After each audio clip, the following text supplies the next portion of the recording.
Spray ಕೊಟ್ಟಿದ್ದೆ. ಕೊಟ್ಮೇಲೆ ಚೆನ್ನಾಗಿದೆ, ಬೆಳೆನೂ ಚೆನ್ನಾಗಿದೆ, ರೋಗನೂ ಸ್ಟಾಪ್ ಆಗಿದೆ. ನಮ್ದೆಲ್ಲೂ ಜಾಸ್ತಿನೇ ಇತ್ತು. ಟೊಮೆಟೊ ಹೋಗಿದ್ದು ನಾವು ಉಳ್ಸಕ್ಕಾಗಲ್ಲ ಅಂತ ಅನ್ಕೊಂಡಿತ್ತು. ನಿಮ್ಮನ್ನ ಕಾಂಟ್ಯಾಕ್ಟ್ ಮಾಡಿ ಕೆರನ್ ಆರ್ಗಾನಿಕ್ ಯೂಸ್ ಮಾಡಿದ್ಮೇಲೆ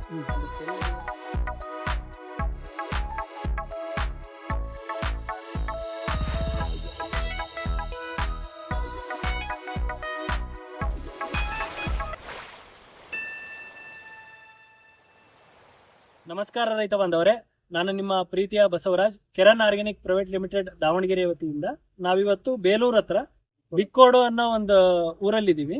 ಇಲ್ಲಿ ನಾವು ಚೇತನ್ ಅನ್ನೋ ರೈತರಿಗೆ ನಮ್ಮ ಕೆರನ್ ಪ್ರಾಡಕ್ಟ್ ಅನ್ನ ಶುಂಠಿ ಬೆಳೆಗೆ ಕೊಳೆ ರೋಗಕ್ಕೋಸ್ಕರ ಕೊಟ್ಟಿದ್ದೀವಿ. ಅವ್ರೀಗ ನಮ್ದನ್ನ ಡ್ರಂಚಿಂಗ್ ಕೂಡ ಮಾಡಿದ್ದಾರೆ. ಅದರ ರಿಸಲ್ಟ್ ಕೂಡ ಇವತ್ತು ನೋಡ್ಕೊಂಡಿದ್ದಾರೆ. ಅದರ ರಿಸಲ್ಟ್ ಯಾವ ರೀತಿ ಬಂದಿದೆ, ಶುಂಠಿ ಬೆಳೆ ಯಾವ ರೀತಿ ಇದೆ ಅನ್ನೋದನ್ನ ಅವ್ರ ಮುಖಾಂತರ ನಾವು ಇವತ್ತು ಕೇಳಿ ತಿಳ್ಕೊಳ್ಳೋಣ. ಸರ್ ನಮಸ್ತೆ. ಸರ್, ಇದು ಎಷ್ಟು ಬೆಳೆ ಇದೆ, ಎಷ್ಟು ವರ್ಷದಿಂದ ನೀವು ಶುಂಠಿ ಬೆಳೀತಾ ಇದ್ದೀರಾ? ನಾನು ಶುಂಠಿನ ಒಂದು 5 ವರ್ಷದಿಂದ ಬೆಳಿತಿದ್ದೀನಿ. ತುಂಬಾ ಸಲ ಲಾಸ್ ಆಗಿತ್ತು. ಲಾಸ್ ಆದ್ರೂ ಈ ವರ್ಷ ನಾನು ನೋಡಿದ ಮಟ್ಟಿಗೆ ತುಂಬಾ ನಮ್ಮ ಗೆಳೆಯರಾದಂತ ರಮೇಶ್ ಅವರು ಕೆರನ್ ಆರ್ಗಾನಿಕ್ ಒಂದ್ಸಲ ಯೂಸ್ ಮಾಡೋ ಅಂತ ಹೇಳಿದ್ರು. ಅದು ಯೂಸ್ ಮಾಡಿದ್ಮೇಲೆ ಕೊಳೆ ರೋಗನು ಸ್ಟಾಪ್ ಆಗಿದೆ. ಅದ ಒಂದು ಡ್ರಂಚಿಂಗ್ ಒಂದು ಸ್ಪ್ರೇ ಕೊಟ್ಟಿದ್ದೆ. ಕೊಟ್ಮೇಲೆ ಚೆನ್ನಾಗಿದೆ, ಬೆಳೆನೂ ಚೆನ್ನಾಗಿದೆ, ರೋಗನು ಸ್ಟಾಪ್ ಆಗಿದೆ. ಮತ್ತೆ ಎಲ್ಲೂ ಜಾಸ್ತಿ ಕಂಡು ಬಂದಿಲ್ಲ. ಚೆನ್ನಾಗಿದೆ ಸರ್. ಇದು ಎಷ್ಟು ತಿಂಗಳದ ಸರ್ ಶುಂಠಿ? ಸರ್, ಇದು 4 ತಿಂಗಳ ಮೇಲೆ ಒಂದು 10 ಡೇಸ್, ಅಂದ್ರೆ 120 ಡೇಸ್ ಆಗಿದೆ. 120 ಡೇಸ್ಗೆ ಇನ್ನೂ ಒಂದು 10 ಡೇಸ್ ಬರ್ಬೇಕು. ಇದು ನಿಮಗೆ ಕೊಳೆ ರೋಗ ಶುಂಠಿ ಬೆಳೆ ಒಳಗ ಎಷ್ಟು ದಿನದ ಹಿಂದೆ ಕಾಣಿಸ್ಕೊಂಡಿತ್ತು? ಸರ್, ನನಗೆ ಶುಂಠಿ ಹಾಕಿ ಒಂದು 60 ಡೇಸ್ಗೆ ಕಾಣಿಸ್ಕೊಳ್ತು. ಅದಾದ್ಮೇಲೆ ನಾನು ನಿಮ್ಗೆ ಕಾಂಟ್ಯಾಕ್ಟ್ ಮಾಡಿ ಒಂದು 10 ಡೇಸ್ ಆದ್ಮೇಲೆ ಒಂದು ಡ್ರಂಚಿಂಗ್ ಕೊಟ್ಮೇಲೆ ಶುಂಠಿಲಿ ಕೊಳೆ ರೋಗ ಸ್ಟಾಪ್ ಆಗಿದೆ, ಮತ್ತೆ ಎಲ್ಲ ಸ್ಪ್ರೆಡ್ ಆಗಿಲ್ಲ.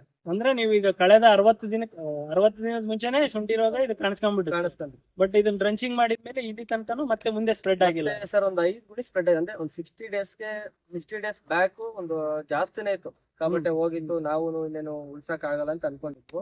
ನಿಮ್ಮನ್ನ ಕಾಂಟ್ಯಾಕ್ಟ್ ಮಾಡಿ ಕೆರನ್ ಆರ್ಗಾನಿಕ್ ಯೂಸ್ ಮಾಡಿದ್ಮೇಲೆ ಒಂದು 10 ಗುಣಿ ಅಷ್ಟು ಜಾಸ್ತಿ ಆಗಿದೆ. ಅದ್ ಬಿಟ್ರೆ ಎಲ್ಲ ಸ್ಟಾಪ್ ಆಗಿದೆ. 10 ಗುಣಿ ಮಾತ್ರ ಸ್ವಲ್ಪ ಲೈಟ್ ಆಗಿ ಬಂದಿದೆ.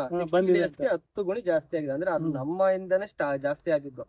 ಅದನ್ನ ಟಚ್ ಮಾಡ್ಬಿಟ್ಟು ಕೆಲಸ ಮಾಡ್ಸಿದ್ರಿಂದ ಕಳೆ ತೆಗಿಯೋದ್ರಿಂದ ಮತ್ತೆ ಸ್ಪ್ರೆಡ್ ಆಯ್ತು. ಮತ್ತೆ ಇವಾಗ ಸ್ಟಾಪ್ ಆಗಿದೆ. ಮತ್ತೆ ತೊಂದ್ರೆ ಸ್ಟಾಪ್ ಆಗಿದೆ. ಇಲ್ಲಿ ಕೊಳೆ ಬಂದಿರೋ ಜಾಗನ ಒಂದ್ಸಲ ನಿಮಗೆ ತೋರಿಸ್ತೀವಿ, ಯಾವ ರೀತಿ ಅದು ಸ್ಪ್ರೆಡ್ಡಿಂಗ್ ಕಂಟ್ರೋಲ್ ಆಗಿದೆ. ಮತ್ತೆ ಅದ್ರ ಜೊತೆಗೆ ಈಗ ಕೊಳೆ ರೋಗಕ್ಕೆ ಡ್ರಂಚಿಂಗ್ ಮತ್ತೆ ಸ್ಪ್ರೇಗಳನ್ನ ಮಾಡಿದಾಗ ಬಹಳ ಜನರ ತಲೆಯಲ್ಲಿ ಒಂದಿರುತ್ತೆ, ಏನು ಅಂದ್ರೆ ಕೊಳೆ ರೋಗಕ್ಕೆ ನಾವು ಜಾಸ್ತಿ ಕಾನ್ಸಂಟ್ರೇಟ್ ಆಗಿ ವರ್ಕ್ ಮಾಡೋದ್ರಿಂದ ಬೆಳೆ ಕುಗ್ಗುತ್ತೆ ಅನ್ನೋದು ಒಂದು ತಲೆಗಿರುತ್ತೆ. ಬಟ್ ಇಲ್ಲಿ ಶುಂಠಿನ ನೀವು ನೋಡಿದಾಗ ಯಾವುದೇ ರೀತಿಯ ಶುಂಠಿ ಬೆಳೆಯಲ್ಲಿ ಬದಲಾವಣೆಗಳು ಇನ್ನೂ ಚೆನ್ನಾಗಾಗಿದೆ ಹೊರತು ಯಾವುದೇ ರೀತಿ ಬೆಳೆ ಕುಗ್ಗಿಲ್ಲ. ಅದನ್ನು ಕೂಡ ಒಂದ್ಸಲ ಬೆಳೆ ನೀವು ನೋಡ್ಬೋದು. ಎಲ್ಲಾ ಕಡೆ ಯಾವ ರೀತಿ ತುಂಬಾ ಚೆನ್ನಾಗಿ ಬಂದಿದೆ ಶುಂಠಿ ಬೆಳೆ ಅನ್ನೋದನ್ನು.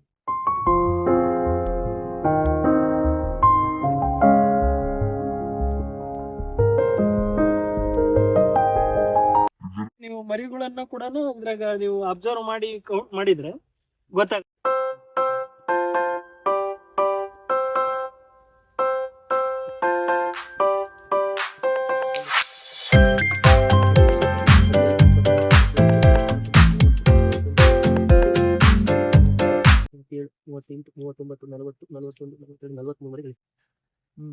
ಇಲ್ಲಿ ನೀವು ಗಮನಿಸಬಹುದು, ರೋಗ ಕಂಟ್ರೋಲ್ ಆಗೋದ್ರ ಜೊತೆಗೆ ಇವರು ಶುಂಠಿ ಒಳಗೂ ಕೂಡ ಒಂದು ಇಲ್ಲಿ 43 ಮರಿ ತನಕನೂ ಬಂದಿದೆ. ಎವರೇಜ್ ಒಂದು ಇದಾವೆ, ಒಂದು 30-30+ ಇದಾವೆ, ಕೆಲವೊಂದ್ರಲ್ಲಿ 41 ಇದಾವೆ.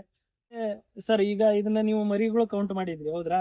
ಇದ್ರ ಬಗ್ಗೆ ನಿಮಗೆ ಏನ್ ಅನ್ಸುತ್ತೆ? ರೈತರಿಗೆ, ಬೇರೆ ರೈತರಿಗೆ ಕೆರನ್ ಆರ್ಗಾನಿಕ್ ಯೂಸ್ ಮಾಡಿದ್ಮೇಲೆ ಮರಿಗಳು ಜಾಸ್ತಿ ಆಯ್ತು, ಶುಂಠಿನೂ ಚೆನ್ನಾಗಿದೆ. ನಾವು ಲಾಸ್ಟ್ ಟೈಮ್ ಅದ್ರ ಹೋಗೋದು ನೋಡಿದ್ಮೇಲೆ ಇದು ಎಲ್ಲ ಸ್ಟಾಪ್ ಮಾಡ್ಬಿಡೋಣ ಅಂತ ಅನ್ಕೊಂಡಿದ್ವು. ಇನ್ಮೇಲೆ ಇನ್ನೇನ್ ಮಾಡಿದ್ರು ವೇಸ್ಟ್ ಅಂತ ಹೇಳ್ಬಿಟ್ಟು ಸ್ಟಾಪ್ ಮಾಡಕ್ ಇದ್ವು. ನಿಮ್ಮನ್ನ ಕಾಂಟ್ಯಾಕ್ಟ್ ಮಾಡಿದ್ಮೇಲೆ ಇಲ್ಲ ಮಾಡಕ್ ನಮ್ಗೊಂದು ಖುಷಿ ಆಗ್ತದೆ. ಚೆನ್ನಾಗಿದೆ ಸರ್, ತೊಂದ್ರೆ ಇಲ್ಲ. ಈಗ ನೀವು ಕೊಳೆ ರೋಗ ಬಂದೈತಿ ಅಂತ ಯಾವ್ದೇ ರೀತಿ ನಿರ್ಲಕ್ಷ್ಯ ಮಾಡಿ ಬಿಟ್ಬಿಡೋಣ ಅಂತ ಅನ್ಕೊಂಡಿದ್ವು. ಆಮೇಲೆ ನಿಮ್ಮನ್ನ ಕಾಂಟ್ಯಾಕ್ಟ್ ಮಾಡಿದ್ಮೇಲೆ ನೀವೊಂದು ಟ್ರಂಚಿಂಗ್ ಕೊಟ್ಮೇಲೆ ಮತ್ತೆ ನಮ್ಗೆ ಖರ್ಚು ಮಾಡೋದಕ್ಕೂ ಸ್ವಲ್ಪ ಖುಷಿ ಆಗ್ತಿದೆ. ಪರವಾಗಿಲ್ಲ, ನಿಮ್ಮನ್ನ ಕಾಂಟ್ಯಾಕ್ಟ್ ಮಾಡಿದ್ಮೇಲೆ ಟ್ರಂಚಿಂಗ್ ಮಾಡಿದ್ವು ಅಷ್ಟೇ. ಅದ್ ಬಿಟ್ಟು ಒಂದ್ ಸ್ಪ್ರೇ ಮಾಡಿದ್ವಿ. ಈ 2 months ಇಂದ ಬೇರೆ ಏನು ಮಾಡಿಲ್ಲ, ಗೊಬ್ಬರನು ಹಾಕಿಲ್ಲ. ಚೆನ್ನಾಗಿದೆ. ಅಂದ್ರೆ ಈಗ ನೀವು ಮಾಡಿರೋ ಕೆಲಸಕ್ಕೆ ನಿಮಗೆ ಪ್ರತಿಫಲ ಇಲ್ಲ ಸರ್, ಖುಷಿ ಆಗ್ತಿದೆ. ಖುಷಿ ಆಗ್ತದೆ. ಶುಂಠಿ ಬೆಳೆನ ಇನ್ನೊಂದ್ಸಲ ಬೇಕಾದ್ರೆ ನೀವು ವಿಸಿಟ್ ಮಾಡ್ಬೇಕು ಅಂದ್ರೆ ಬಿಕ್ಕೋಡು ಅನ್ನೋ ಗ್ರಾಮದಲ್ಲಿ ಚೇತನ್ ಅನ್ನೋರ್ ಪ್ಲಾಟ್ ಬಂದು ಕೂಡ ವಿಸಿಟ್ ಮಾಡಬಹುದು. ನಮಸ್ಕಾರ.